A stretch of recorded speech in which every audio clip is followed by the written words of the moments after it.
The uniqueness of a concert at Donald W. Reynolds Razorback Stadium, where people were arriving at a very condensed time, may not have been familiar with the stadium, some may have not attended a Razorback football game before, and just the logistics of having fans on the field really made it a unique challenge and something that our Razorback athletics team did a tremendous job of pulling together. They began to lay down a flooring on the field to cover the field.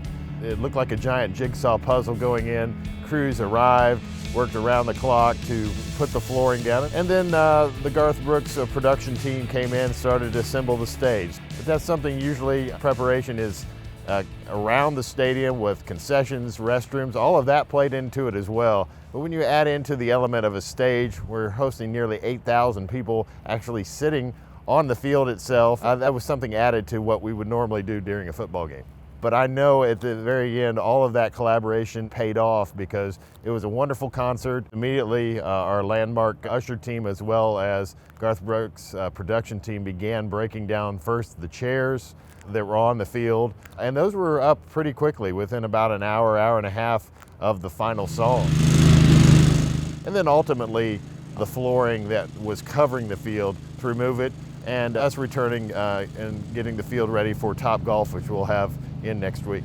And that's one of the reasons Top Golf was scheduled directly after the Garth Brooks concert. Again, it's a major undertaking. Coach Pittman and his football team scheduled spring practice allowed us to host these two events. We're grateful for that, but that's what would make having more events a little bit more challenging, at least in the football stadium. It's not as transitionable as maybe a Bud Walton Arena or some of the other venues we have.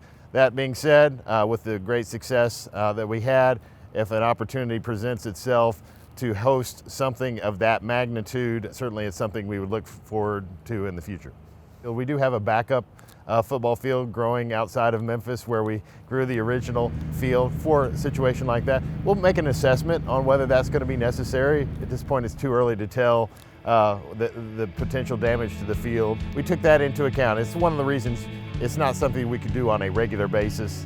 Certainly, when you have an iconic generational act like Garth Brooks, that presents an opportunity. But this is primarily here to serve the University of Arkansas and Coach Pittman and the Razorback football team.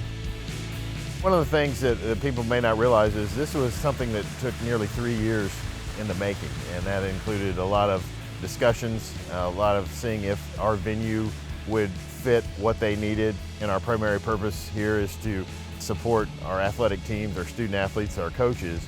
But I think really this was more of an effort by Razorback Athletics to do something for the community and to bring something here to Northwest Arkansas and to the state of Arkansas that is special.